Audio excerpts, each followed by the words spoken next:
Good evening and welcome to tonight's webinar on feline hyperthyroidism, brought to you by Feline Friends. For the next hour, put that wrapping paper to one side, sit back and enjoy some high quality information brought to you by one of our leading feline medicine specialists on, as I say, the topic of feline hyperthyroidism, what it is and how it can be managed. For those who don't know, Feline Friends is a registered charity dedicated to relieving the suffering and distress of cats which are in need of care and attention, be it due to sickness, bad treatment or poor circumstances. To this end, they seek to assist the public in understanding more about the welfare needs of cats. So, on to tonight's speaker. I'm delighted that we're joined by Sarah Caney. Sarah is a graduate of the University of Bristol, where she also completed her residency in feline medicine and PhD. She is an RCVS specialist in feline medicine and enjoys seeing a mixture of first opinion and referral feline patients. Sarah is especially interested in the care of geriatric cats, and her company conducts clinical research via specialist clinics. She has written a number of books for cat owners and veterinary professionals on the topics of chronic kidney disease, hyperthyroidism, and lower urinary tract disease. So without further ado, I'm delighted to hand over to our tonight's speaker, Sarah. Thank you very much, and thank you all for choosing to listen to today's webinar. I do hope you're going to find it interesting and also helpful when it comes to caring for your own cats, whether now or in the future. Before I go any further, I just wanted to firstly thank Feline Friends for sponsoring this webinar. It really is a great opportunity, I think, to spread the word about this condition and hopefully help more cats in the future. And I would also like to mention that you are welcome to contact me after the webinar if you have additional questions, or if you would like a PDF copy of my presentation, then I can send that to you. But if you send me an email, I've put my email address on this slide.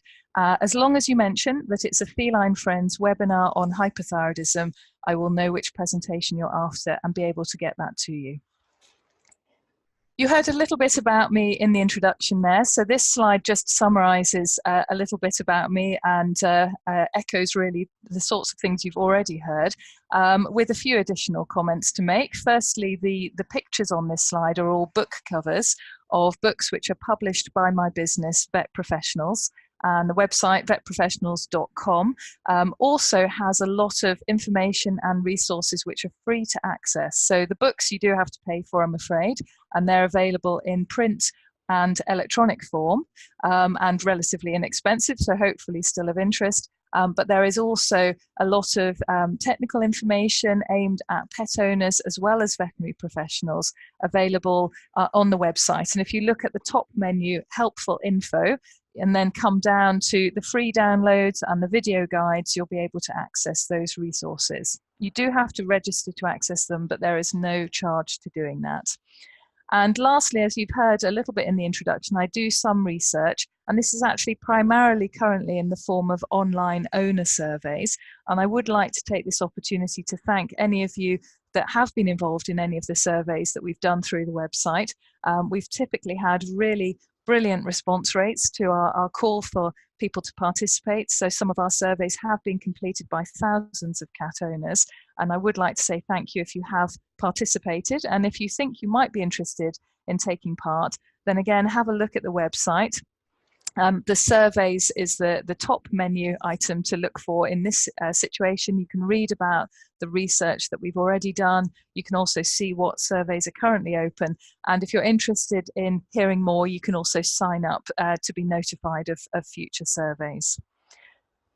So let's go on now to talk about hyperthyroidism. I think it's an important condition to talk about because it is relatively common, as we'll discuss in just a moment. And this slide just highlights really the main bullet points of what I plan to cover in the next 30 to 40 minutes. On the right-hand side, you'll see my book, Caring for a Cat with Hyperthyroidism, in two slightly different forms. The top one is the print version of the book. The bottom one, which has a slightly different cover, is actually the electronic version of the book, which has been updated a little bit more recently. It's less expensive, as you would imagine, to update an electronic book than a print version. and both are available through the website if this is of something of interest to you, and of course contain a lot more detail than I am able to cover in this webinar, but nonetheless I hope the webinar is going to be a really good start to understanding this condition. So before we talk about hyperthyroidism itself, it's probably worth talking about the thyroid glands, because these are the organs that are diseased when we have a cat with hyperthyroidism. And like ourselves, cats have two thyroid glands in the neck, one on either side, and it's not normally possible to see or feel them. They're very small structures, typically very close to the voice box, the larynx. And the picture on the right shows me feeling a cat's neck, feeling for the presence of an enlarged thyroid, which is one potential indicator of hyperthyroidism. So in a normal cat, when you feel the neck, you should not be able to feel the thyroid glands. And the thyroid glands are especially important in growing and developing creatures because they have a lot of effects on growth and development. And they produce two hormones, T4 and T3. T4 is the hormone called thyroxine, T3 triiodothyronine. And these hormones contain iodine. Iodine is part of the thyroid hormone. And thyroxine has 4 iodine molecules, hence being called T4. T3 has 3 iodine molecules. So that's the science behind those names. And these hormones act on all the cells of the body, have a number of impacts, including to increase the metabolic rate, and as I've already said, are important, particularly in growth and development. So what is hyperthyroidism? Well, this is the situation when we have a cat that has an overactive thyroid, or both thyroids perhaps are overactive and overproducing these two thyroid hormones.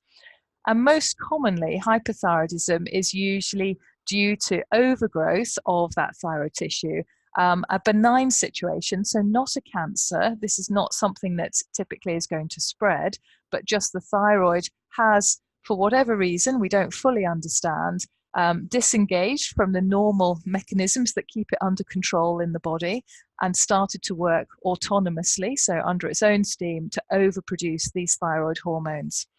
And in most cases, this is a condition that affects both of the thyroid glands. So the thyroid on both sides are affected, what we would call a bilateral condition. And as you can see on the slide, that typically involves 70% of cases, which means that 30% of cases, about a third of cats, have unilateral disease, just one of the thyroids being affected. Although in the future, the other thyroid may go on to be affected as well. Lots of work has been done to try and understand what the cause of hyperthyroidism is. And I think it's fair to say at the moment that we still really don't fully understand this condition. So whilst environmental factors have been looked at, for example, dietary iodine content, content of soya and other substances in the pet food, different flavors of the pet food, also use of insecticides in the environment, all sorts of local toxins have been thought about as a potential cause for this condition. We still don't really understand exactly what causes it, but it does appear to be a relatively new disease.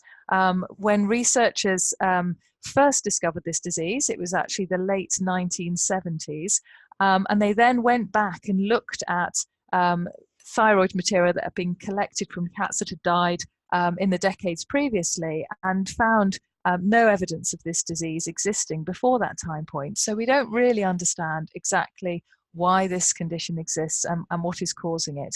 And that means that from an owner perspective, from a carer perspective, there isn't anything at the moment that you can do that will prevent or reduce the risk of this condition from developing, as far as we know. There's no sort of standard recommendations for things we can do to prevent this condition. Very occasionally, less than 2% of cases of hypothyroidism will be due to a malignant thyroid cancer, a thyroid carcinoma. And these cats can present in exactly the same sort of way, but they do need a different treatment to be done to be successful. These cancers are much harder to treat and have the potential to spread. So obviously a much more serious condition, but luckily it is quite rare. The typical hypothyroid cat has an enlarged thyroid, and often we can feel that. And the term for an enlarged thyroid that you can feel is a goiter. So the term goitrous just means that the thyroid gland has become large enough to be palpable, to be able to be felt. And of course, that enlarged thyroid is overproducing these thyroid hormones, which are then having an impact on all the cells of the body. So which cats are most at risk of this condition? Well, it is typically an older cat illness, although it's really important to say that there have been cats of all ages that have been diagnosed with hyperthyroidism. As you can see on the slide here, I'd just like to highlight that actually there have been some kittens in which hyperthyroidism has been confirmed. So it's not exclusively an older cat illness, but definitely most commonly seen in older cats. So the mean age of at diagnosis is between 10 and 13 years. So it is typically your senior cat that is affected.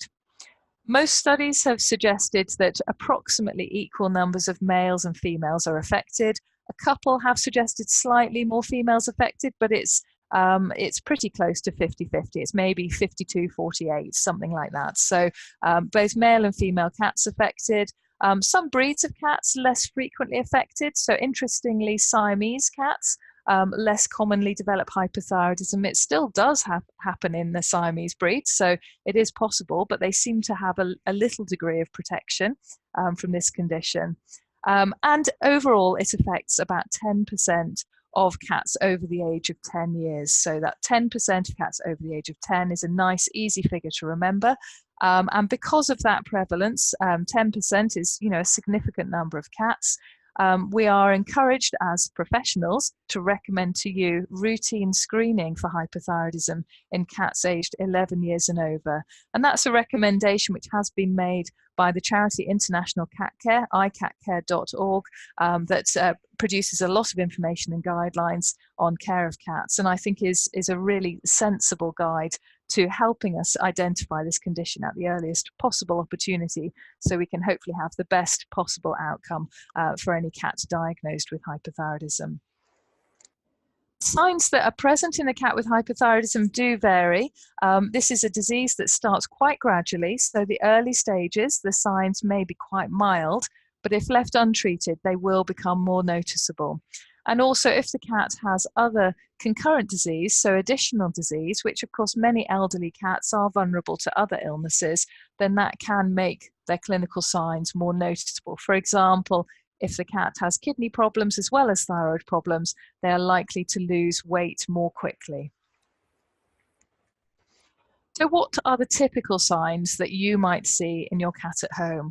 Well, most common would be weight loss, but in fact it's quite hard often for a carer to spot weight loss in their cat at home because they're living with the cat and seeing the cat every day. But in some cases that weight loss can become really quite dramatic.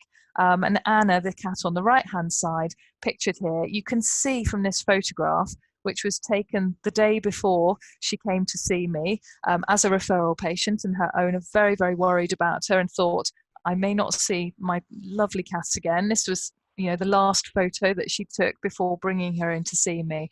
And you can see that very strikingly how bony she is. If you look at her legs, you can just see the angles of the bones. She's lost so much weight. And this was in spite of the fact that she had a very ravenous appetite, which is another common sign that we see with hyperthyroidism. So the cats appear very, very hungry, eating tins and tins of cat food or bowls and bowls of dry food, and yet losing weight in spite of that. Increase in thirst and amount of urine produced is often seen by carers as well. This is typically not dramatic, so it's not that your cat is suddenly drinking half a litre of water a day, but just that you may have seen, well, actually I've seen my cat at the water bowl a little bit more often, or perhaps my cat used to urinate 3 times a day and now it's 4 times a day, so you're seeing a change in the litter box. Having a poor coat, obviously not very specific abnormality for us to spot. It often seen with many illnesses, but also is definitely something that we look for in a cat with hyperthyroidism. Gastrointestinal signs like being sick and having diarrhea, very common as well, but again can occur with other illnesses. And then lastly, we have behavioural changes are quite common with this condition. And the typically very hypothyroid cat may be more vocal, especially at night, do this sort of nighttime yowling, vocalizing, which can be quite distressing and I think more for the carer than the cat, to be honest, but can be quite difficult to live with. The cat also becoming potentially more irritable, more anxious, more clingy, and also more active, so becoming more hyperactive. And Anna here, again, you can see in this photo, I think, that she doesn't look very happy. She's got her ears back. She's got quite an anxious expression on her face. And certainly as a vet, as a clinician, she was a very difficult patient to examine because she was so hyperthyroid that really her behavior was very significantly affected. And she had been keeping her owner up many, many nights, demanding food, but also vocalizing a lot. And really her quality of life was significantly affected by her hyperthyroidism. Of course, if you're concerned about your cats, the logical thing to do is to book an appointment with your vet. And if we are suspicious about the possibility of hyperthyroidism, then there are certain things that we're particularly keen to look at in our physical examination, which you might say are clues of hyperthyroidism. So firstly, we're going to feel the neck to see if we can feel an enlarged thyroid, because if we can, that certainly raises the likelihood of this possibility, although it's very important to say that there are some cats that have goiters and are not hyperthyroid. Some of these cats will go on to develop hyperthyroidism at a later stage, but just finding that goiter is not enough to actually confirm the diagnosis. We do still need to do more. Very common for cats with hyperthyroidism to have a range of cardiovascular abnormalities. So very typically they'll have a very rapid heart rate. So in the consulting room, their heart rate may be more than 200 beats per minute. And typically even an anxious cat at the vets should have a heart rate of, well, often no more than 160 beats per minute. So 200 is very fast. Many cats also have a heart murmur. They may have what we call a gallop rhythm, where we're hearing an additional heart sound and it sounds like a horse galloping, and high blood pressure. 10 to 15% of cats with hyperthyroidism will also have high blood pressure when their hyperthyroidism is diagnosed. And of course, our examination is also very important to look for evidence of these concurrent illnesses, which may have an impact on how we manage the thyroid disease. So we need to do as thorough an examination as we possibly can. And overall, if we look at the information that we might get from you, from what we call the history, asking you questions about your cat and for example, what their appetite is like, whether there's any vomiting or diarrhea. And then if we add on the data that we get in the consulting room from weighing your cat, from feeling for a goiter, all the other things that I've talked about, then this table summarizes the approximate frequency with which we generally see these abnormalities. So you can see that weight loss is the #1 common clinical finding that we would see in the majority, not quite 100%, but the majority of cats with hyperthyroidism. And most of these cats do have a palpable goiter, so a thyroid nodule that we can feel within the neck. And then they may have a range of other signs as listed here. And in fact, there are other signs beyond this list as well, which are of course less commonly seen, but we also may see from time to time. So we've taken our history, we've got some data from you, we've also done an examination, so we've got our data from the consulting room, if you like. How do we actually go on to confirm the diagnosis? Well, the next step is to do some blood and urine tests, and these help us to understand as fully as possible whether your cat has got hyperthyroidism, but also, again, whether there are any other complicating illnesses on top of that. So ideally, we do a full blood profile, which includes looking at the hematology, which is where we look at red blood cell numbers, white blood cell numbers, and platelets. And we may see clues of hyperthyroidism on our hematology profile, such as an increased number of red blood cells. This on its own, again, is not enough to confirm the hyperthyroidism. It's just another piece of the jigsaw puzzle that helps us to make that diagnosis. And then what we call the serum biochemistry, which is where we look at organ function, so liver function, kidney function, protein levels, blood salt levels, all those sorts of things. often what we'll find in a cat with hyperthyroidism is that they have increased levels of their liver enzymes. And that is often actually a way that cats with hyperthyroidism are picked up. For example, some of you may have had a cat that perhaps needed a dental surgery. You were advised to have a pre-anesthetic blood test to check that your cat was well enough for the anesthetic. And if raised liver enzymes are found on that pre-anesthetic profile, that would be one of the common ways of subsequently finding that the cat has hyperthyroidism. From a urine perspective, we often see a reduction in the urine concentration. So the urine is a little bit more dilute than it should be. And again, we're importantly doing a panel of tests to make sure that we pick up other possibilities that could be causing that cat's clinical signs. So the dipstick, for example, in this situation is helpful to identify presence of glucose. And that might be seen in a cat that has diabetes mellitus. And that middle picture at the bottom shows a cat with a very positive dipstick for glucose. The pad on the dipstick that's closest to my thumb and forefinger should stay that sort of duck egg blue negative, but you can see it's brown because there is a lot of glucose present in the urine sample. So our tests are important also, as I've mentioned, to rule out other possibilities that may be causing similar signs to the hyperthyroidism. And this slide just really summarizes some of the common other conditions to think about. So if you have an older cat that is losing weight, then common possibilities would include hyperthyroidism, but also kidney problems, dental disease, bowel and pancreas problems, and diabetes mellitus. There are, of course, many more than that, but the common ones I've listed on this slide. Similarly, for an increased thirst, kidney problems would be a common thing to look for, also diabetes mellitus, and both of those conditions often can cause a more dramatic increase in thirst. So, for example, the cat with diabetes often will drink half a litre of water in a day, which is a really large volume for a cat to be drinking. For the gastrointestinal signs, we see the vomiting, diarrhea, of course. We think about bowel problems, for example, but also pancreatic and liver disease.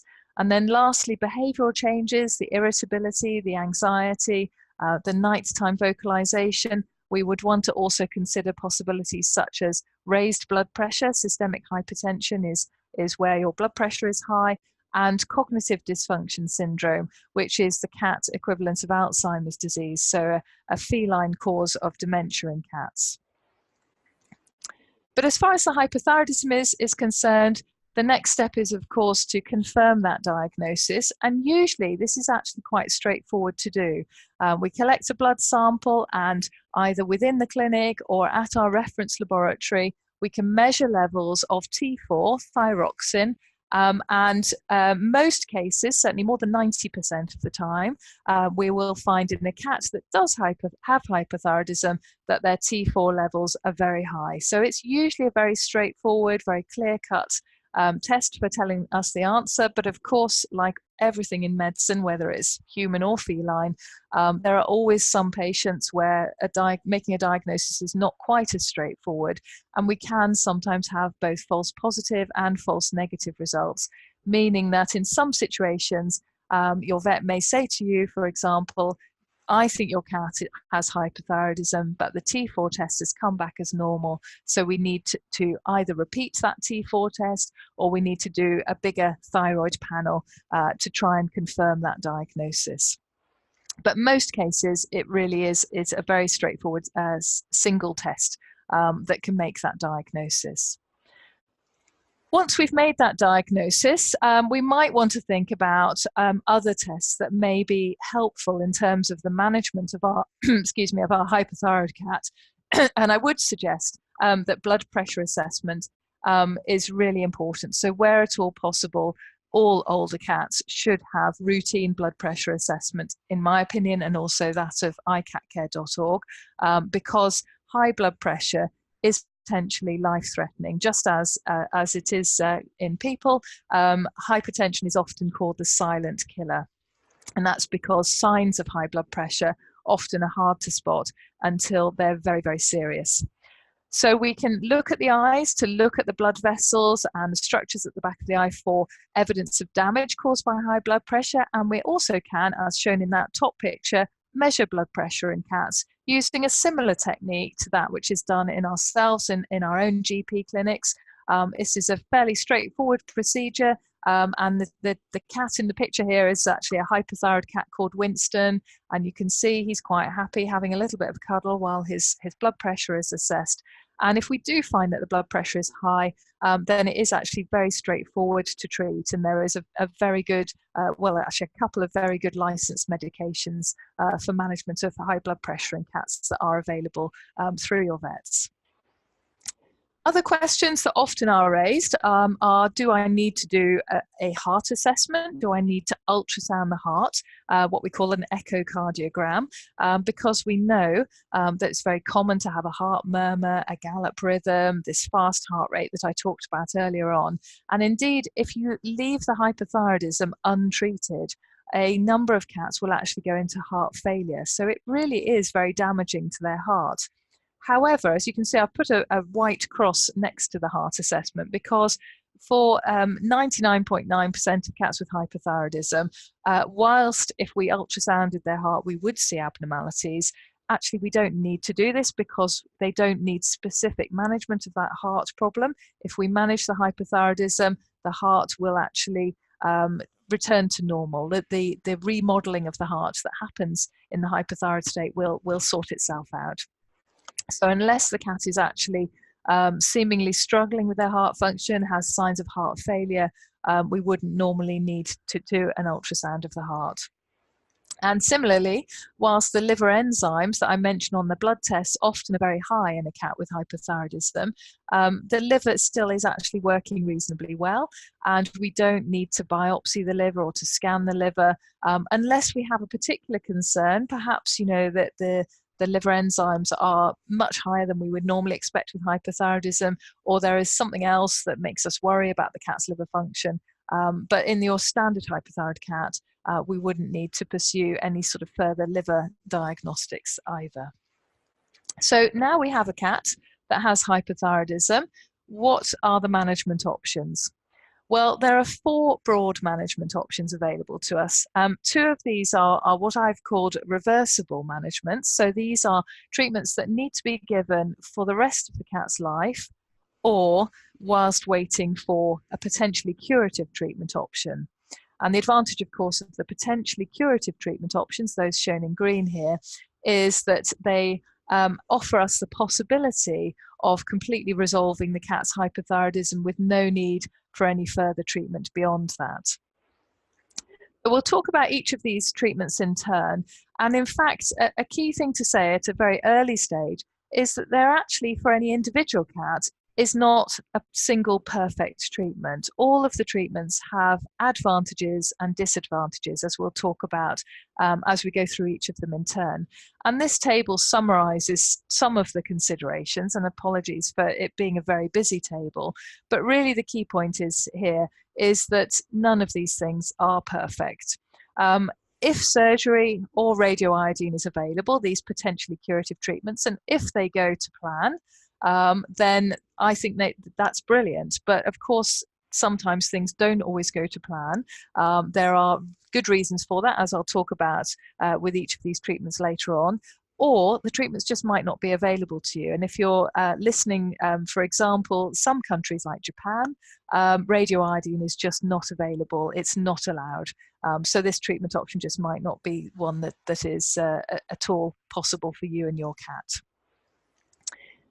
And another thing that's probably important to mention before we talk about each of these treatments in turn, is that actually all of the treatments have the potential to worsen kidney function. So any of you that have had a cat with hyperthyroidism that's undergone treatment for that thyroid condition may well be aware of this, because this is certainly something that we vets worry about with all of our hyperthyroid cats.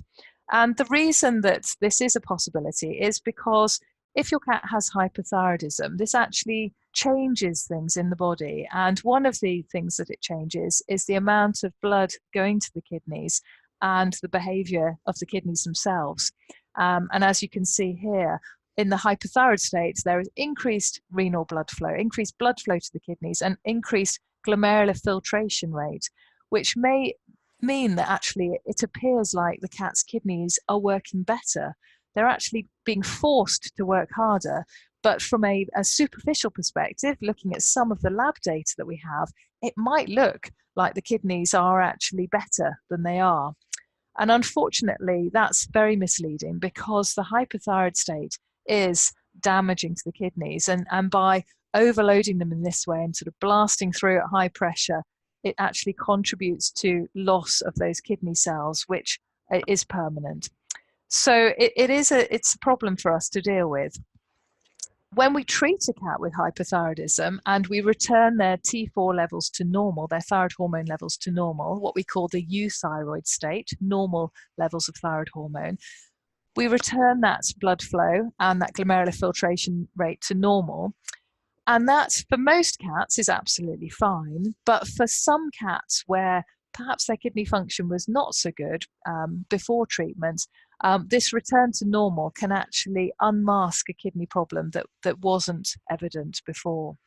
And in some cases, it can actually precipitate a bit of a crisis in the cat. In other words, the cat can deteriorate both from a blood test perspective, as far as measuring our kidney parameters goes, but also in clinical terms, may stop eating, may be very unwell following stabilization of their thyroid condition. And over the years, we've looked very hard as a profession to try and work out ways of predicting the cats that will suffer from a renal complication following treatment. And what we've found so far is that actually there is nothing that is fail-safe to do this. There's no single test that is perfect.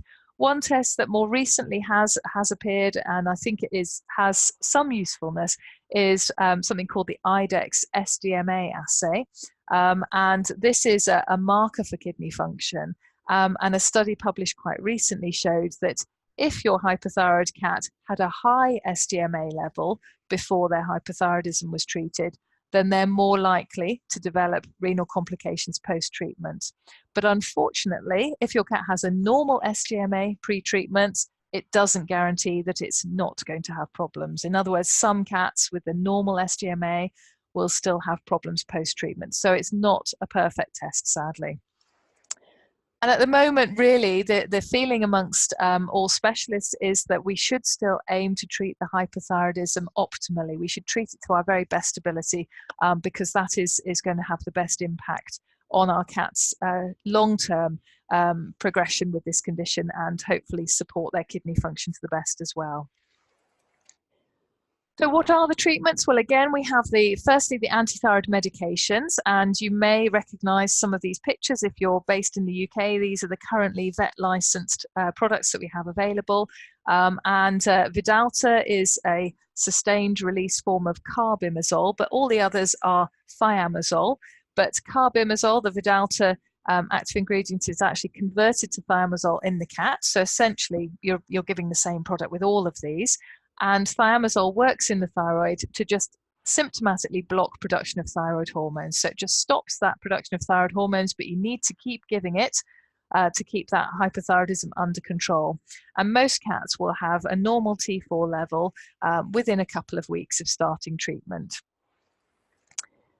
Of course, giving medication to a cat can be quite challenging, so just wanted to highlight some resources that may be of interest to you on this slide. So firstly, on my website, vetprofessionals.com, if you look under the helpful info menu to the video guides, one of those is tips on giving oral medications to cats, a short video.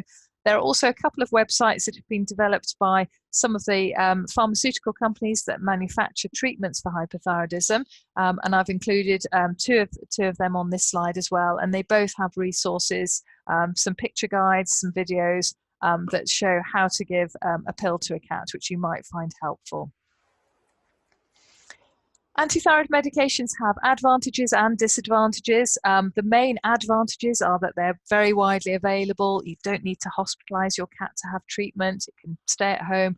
They work pretty quickly. You can titrate the dose to suit the cat, and if it doesn't suit the cat, you can stop the treatment. And in fact, most cats do really well on this treatment. But it does need to be given for the rest of the cat's life unless you find a curative treatment to give to your cat. And sometimes we will see side effects, and I'll talk about those in a moment as well. So we need to be aware of that possibility, and the fact that sometimes the cats don't respond as well as we would like to this medication. We also need to monitor them quite closely whilst on medication as well. And certainly if your cat is relatively young at the time hypothyroidism is diagnosed, I would not be wanting it to be receiving an anti-thyroid medication for years and years and years and years, because as you can see, the last potential disadvantage is this concern that very long-term treatment may allow the thyroid cells to actually change from being relatively benign overgrowth of that thyroid tissue to a more cancerous form, which is much harder to treat. Minor side effects, including loss of appetite and a bit of sickness, are relatively common, but in fact, if you start at a low dose on the understanding that you may need to increase it, you can typically avoid those sorts of side effects. And if you do see them often, they are very temporary as well. But up to 5% of cats will have more significant side effects. And the photo on the right shows one such example, a cat with very severe, intensely itchy skin disease as a reaction to the anti-thyroid medication. And if you do see one of these serious side effects, other examples would include hematological abnormalities, so problems with the white blood cells and the platelets, for example, then you need to stop the treatment and find another way of managing the hypothyroidism. Checkups are really essential for cats on medical management to make sure that we know that the treatment is working, that the cat is improving. So, for example, gaining weight and all those clinical signs that we've seen as a result of the hypothyroidism have disappeared, but also to monitor for side effects as well. So the blood tests are really important to check the thyroid hormone levels, but also to look for side effects. And that's why your vet, if your cat is prescribed one of these medications, will want to keep in close contact with you.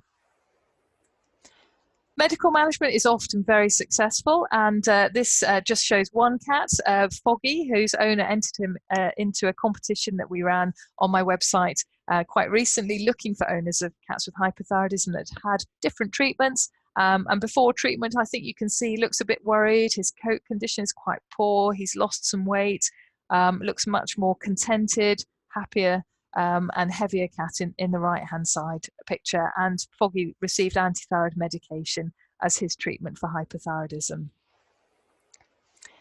Another reversible management option for hypothyroidism is feeding a specially designed food that has very low levels of iodine within it. And this is Hill's YD, is the only one currently on the market for this. And the way that this food works is by having only enough iodine for really essential functions to be met, but not so much that the thyroid can overproduce that thyroid hormone, which, as you might remember, contains iodine. So T4 has 4 iodine molecules, T3 has 3 iodine molecules. And this picture on the right shows Lucy looking in, I think, robust health, and she was managed with the Hill's YD diet.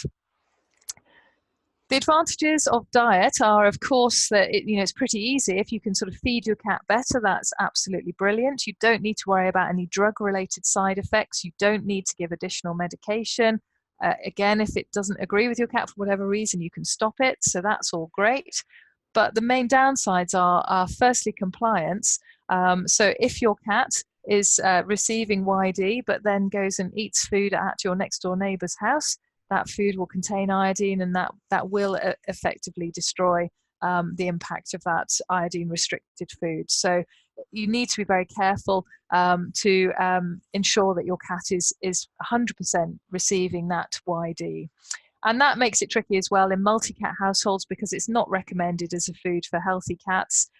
So potentially a tricky issue to manage there. And of course, we have other problems. Diets are not always popular forever with all cats, and so that may make compliance tricky. And from a disease perspective, we often find that the thyroid hormone levels don't come quite as low as we would like them to be. So not always into the optimum part of the reference range from our perspective. And of course, in the downstream, if you find the cat needs a different diet, then you need to find a different way of managing that hypothyroidism. So potentially good candidates for this are an indoor-only cat that's not able to eat food elsewhere, that lives on its own and that's relatively healthy. A tricky household would certainly be a multi-cat household, such as the one on the right-hand side. And then we have our potentially curative treatments. So firstly, surgical thyroidectomy, where we actually anesthetize the cat and we make a small incision in the neck, and then we're able to identify the thyroid gland, which is this small structure you can see on the slide in front of you, and remove that. And the great thing about thyroidectomy is that if you are able to identify and remove all of that abnormal thyroid tissue, then you have the possibility of cure. The cat may go on to live a normal life with no further need for medication or even very many checkups, other than the first few months following their treatment. However, of course, there are some drawbacks. Your cat may not be a good candidate for an anesthetic if they have severe cardiac changes as a result of their thyroid disease, or if they have any concurrent illnesses. Also, that thyroid does have to be accessible, and we do find maybe up to 20% of cats with hyperthyroidism also have some involvement of ectopic thyroid tissue, which is not in the neck. It's typically within the chest, and we can't get it out through that small neck incision. So those cases are not candidates for surgery. And there are potential side effects of surgery as well. So there is another hormone gland very close to the thyroid called the parathyroid gland. And if that is damaged or removed, that can cause problems, which typically are manageable, but still, it can make life more challenging for everyone, clinician and cat, and of course, yourselves as carers. And if the surgery is not done completely, that's sometimes the thyroids are difficult to completely remove, then of course the condition can recur. So it's great if it works perfectly, and it often does work well, but not every case. And this is just some nice pictures of another cat that had surgical thyroidectomy. This is Ginger, pre and post treatment. And again, I think you can see that paw coat. There's definitely been some weight loss. He's looking a little bit sorry for himself on the left-hand side.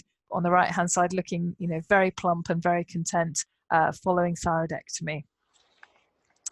And then the last treatment to mention is radioiodine, which unfortunately is less widely available. There are certainly a good number of centres in the UK, but I would still say probably less than 20 in total. And if of course you live, let's say 3 or 4 hours away from the closest radioiodine centre, it just may not be an option that is possible for you to consider.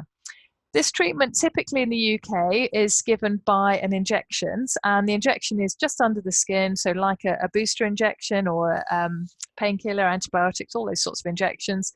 And then the radioactive iodine within that injection concentrates in the thyroid gland, where it causes a local radiotherapy. And it's very, very safe for the cat because it only destroys the abnormal thyroid tissue. It doesn't destroy the normal healthy thyroid tissue. It doesn't damage the parathyroid glands or other structures. So it's very, very good in terms of safety and side effects. The main problems are its availability and big upfront cost. An occasional overtreatment, hypothyroidism, but relatively uncommon.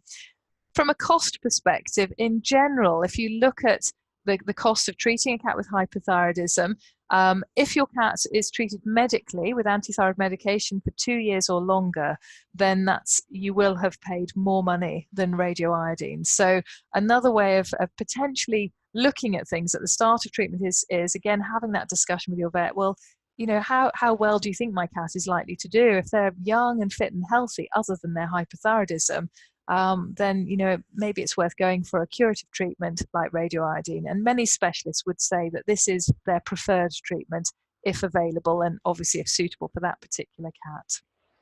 Also a treatment that works for carcinomas. You just need to give a much higher dose.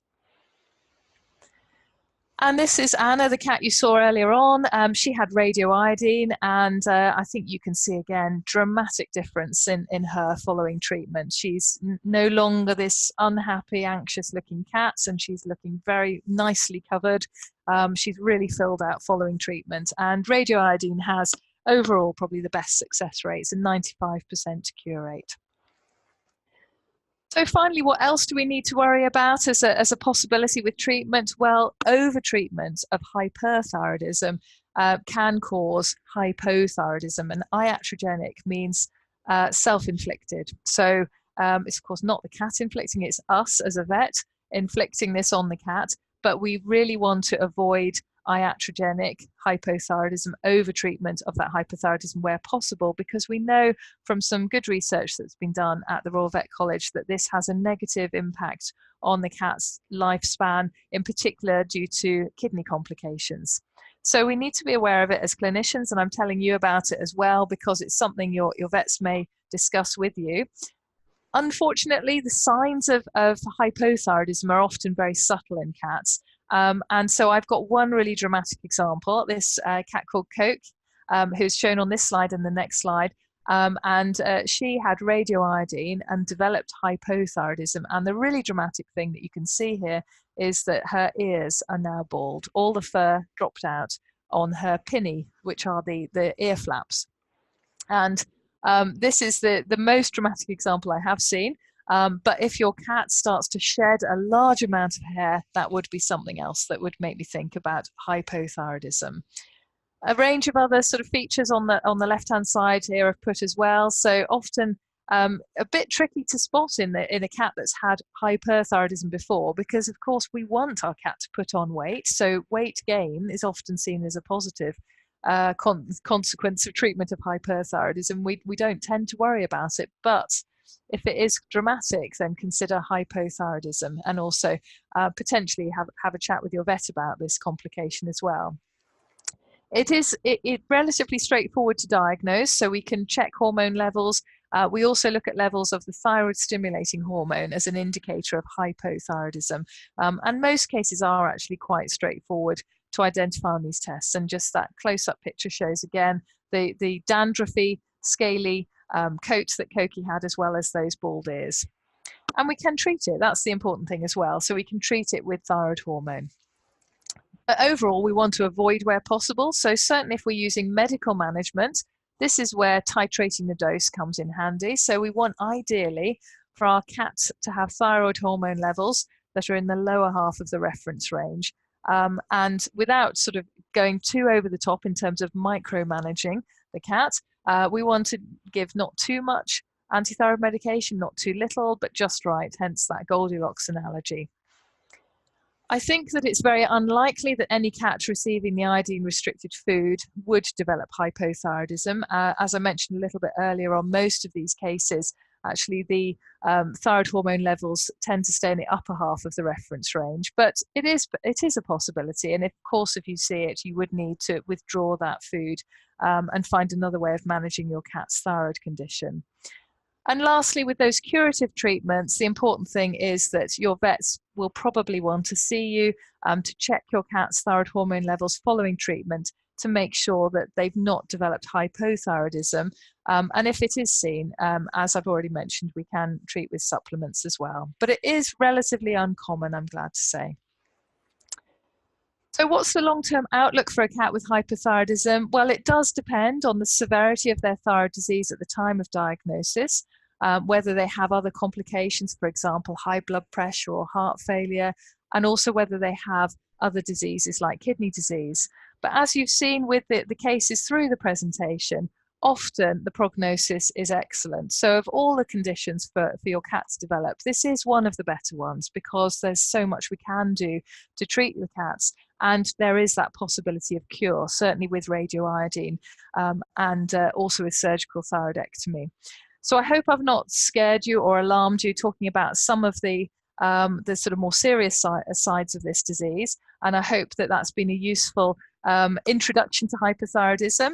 I would refer you to my website for the resources that I mentioned. So that helpful info menu for the technical downloads, the video guides. Also in the shop, if you look under books, you'll be able to see, my books on caring for a cat with hyperthyroidism, print and electronic form. And I've also put iCat Care's website and Feline Friends website as well for you to, other useful sites for you to refer to. I'm going to stop. I'm sorry for talking a bit longer than I intended, but I'm very happy to answer any questions that you might have. Thank you very much for listening.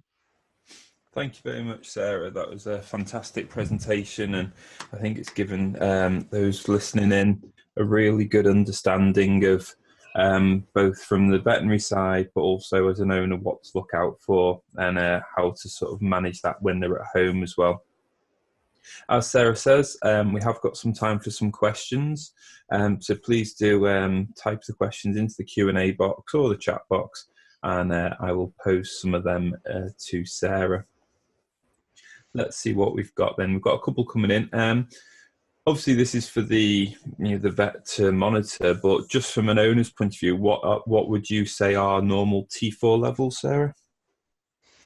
So it does depend which lab you use and also which country you're based in, just to be confusing, because with lots of blood parameters, there are what are called SI, which are the sort of international units, and there are conventional units. So in the UK, I would tell you that a typical T4 reference range would be between 20 and 40 nanomoles per litre. Mm-hmm. But if you're in America, it's milligrams per deciliter. And I couldn't tell you off the top of my head what a typical reference range is, but it is in my book because I did research it for that. But it does vary a little bit lab to lab. And an important thing, if you're obviously monitoring a patient, is to, where possible, use the same laboratory. So it's the same methodology that you're comparing results from where possible. Fantastic, thank you. Kobe says they're in the Netherlands, so I don't know whether that's got any variance. I think the Netherlands might be similar to the UK. I hope so. I'd like to think they are as well, so no, that's good. You were talking about the changes in animal behaviour and then being able to sort of monitor to see how the cat's improving.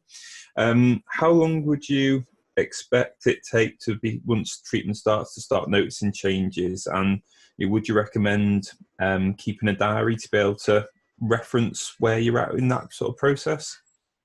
I absolutely love it when owners keep diaries, and it's something I often recommend because, just speaking for myself, it can be quite hard to really track progress of something unless you are actually recording. You think, oh, I will remember what happened today, and then you look back to last week, and it's all a blur if you're me. So yes, I really think diaries are very, very helpful. Some of the behavioral manifestations of hyperthyroidism will settle quite quickly. So if you had a really quite severely hyperthyroid cat like Anna, who was very irritable, anxious, really wouldn't sit still, didn't like being handled, just really a bit of a nervous wreck, for her, actually, within about 2 weeks of her treatment, she was pretty much transformed into a much more relaxed, confident, chilled out cat. But for some of the other behavioral changes, it can be a bit harder, partly because they may be complicated in the older cat by not just being due to the hypothyroidism. So, for example, the cognitive dysfunction, that cat equivalent of Alzheimer's, that affects more than half of cats over the age of 15, and probably a quarter of cats aged 11 to 15. So that may mean that your cat still does vocalize at night, and some of the other changes that I've talked about, the cat being more clingy, for example, may not completely disappear.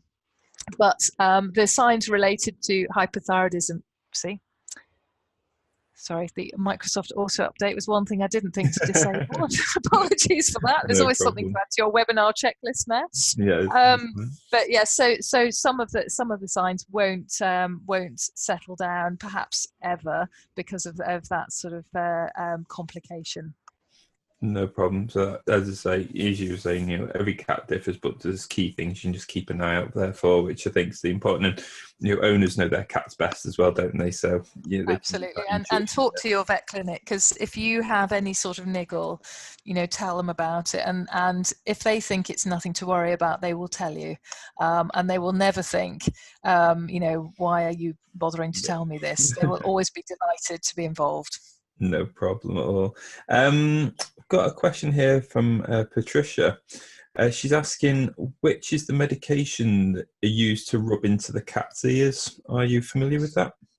Yes, so I didn't mention that because it's not, in the UK, it's not a veterinary licensed medication. In other words, we're not allowed to use it as a first line medication, but we are allowed to use it in certain situations. If you have a cat, for example, that really is impossible to medicate, then you are allowed to use this product. And it's called a transdermal thiamazole, and you apply a cream to the inner surface of the cat's ear, and it's supposedly absorbed through the skin. There's some debate as to how much is groomed off, but it certainly can be effective. It's very popular in some countries, so Canada and the United States, where they have different regulations about what you can treat your cats with. It's a really, really popular way of treating cats. But I would say from a clinical perspective, it tends to be much less effective than the oral medication. It's also is not always brilliantly tolerated, in that there can be some irritation to the ear for some cats. And you have to be aware of the health and safety implications, because anti-thyroid medication is potentially, not very nice medication for us. So you would have to wear gloves. It can be very harmful, particularly if you are pregnant. And also some people are hypersensitive to these anti-thyroid medications as well. So it's not something that I ever legally am allowed to recommend as a first line. But I do use it in some situations. But what I would say is that if you're struggling with medicating your cat, and that's the reason for using it, that firstly speak to your vet clinic and get some tips on administering medications. Also be aware that there is a liquid. If you find giving a liquid easier to your cat than a tablet, that might be something to discuss with your vet clinic as well. And overall, just have a chat with your vet clinic and make sure they know what concerns or difficulties or questions you have. Yeah, no problem. And obviously, earlier on in the presentation, you put some useful links there in terms of assisting cat owners in terms of giving medication. So I'd strongly recommend people refer back to that as well. And then one of the things that Patricia said is about raised the issue about easy pill putty. For giving pills. Is that, obviously the links are there, but is that in there in terms of seen as a recognised method for assisting giving medication? I haven't specifically referenced it, but there are a number of products that are designed to sort of hide pills, and the easy pill putty is definitely one popular one. There are also treats, greenies and Webox treats, I would say. Anecdotally, lots of my clients tell me, greenies are fabulous for hiding pills, or Webox treats are fabulous for hiding pills. And also there are, just normal things that we have in the home that some cats will be delighted to have coating their pill, whether it's a little bit of butter or cream cheese or something like that. Again, if in doubt or if wanting advice, definitely speak to your vet practice, because they will know and they should be able to help you source some of these products if you want to, but also advise on whether there are any implications of giving the medication with food. The anti-thyroid medications are all, I think, fine to give with food, although on their data sheets, some of them have not been tested with food, so they're not allowed to say, okay to give with food as well as without. But as a clinician, I can say that they should all be fine to be given in a small amount of food.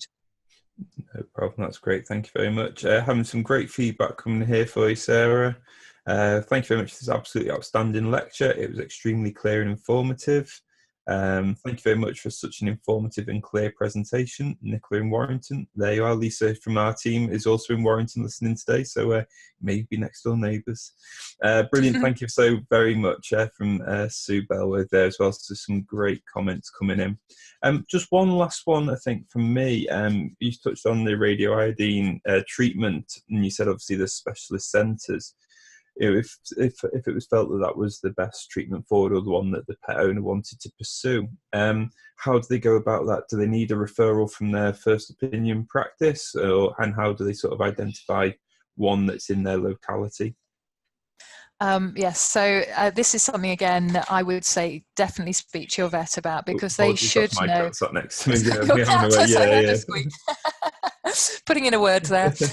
So yes, your vet should know the closest centres for you. There, in the UK, there are some based within university clinics, some based within referral hospitals. There's also one that is literally a standalone hyperthyroid treatment centre, but your vet's probably the first port of call. Some countries, like, I don't know if there is anyone listening currently from Australia, but Australia has absolutely masses of radioiodine centres. Almost every large town seems to have one, so it's very, very available there. But the availability does vary a lot geographically, and your vet is, I'm sure, the best person to ask about it. And these centres will, I pretty much I'm sure that they would all want a referral from your vet anyway, as opposed to you being able to make an appointment yourself. So again, speak to your vet, say, I'm interested in this, and can you help me find out, or direct me to the right place? No problem. Well, I think that does us for this evening. So all I'd like to say is, obviously, thank you very much to Sarah for such a fantastic presentation. The webinar is recorded and it is available for you to watch probably within the next 24, 48 hours. So if you do want to refer back to any of the points that Sarah's raised tonight, then please do keep an eye out for that. Secondly, thank you to my colleague Peter, who's been on hand today to assist with any technical queries we have had. Thank you to yourselves for tuning in. Thank you to Mobcats for joining in, also contributing so loudly. But finally, thank you to Feline Friends for continuing to provide yourselves with access to such great webinars and great resources to help with the care and well-being of our feline friends out there. So all this leaves me to do is wish you all a very Merry Christmas and a Happy New Year. And I hope you can join us on a webinar in 2019. Good night.